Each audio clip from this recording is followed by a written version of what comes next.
Kalau perasan, lapisan kedua ni, ini bumbung dia agak serong tau. Laungan mempesona,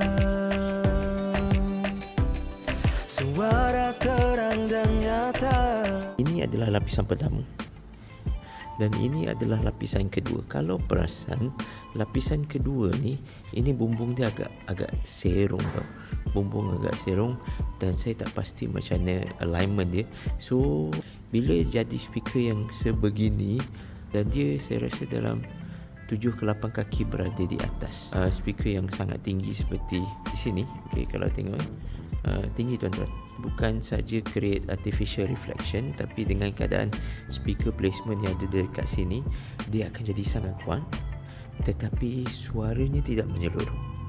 Apa yang kita nak adalah suara yang jelas, tak semestinya kuat, jelas. Kalau ikutkan macam saya bercakap dengan tuan-tuan ni, saya bercakap dengan handphone ni, suara saya lebih kurang dalam 65 ke 70 dB, good enough. Okey, itu satu. Dan seterusnya suaranya jelas di saf yang pertama sehingga saf yang terakhir. Okey, so moga-moga perkongsian kali ini memberi manfaat kepada yang menonton.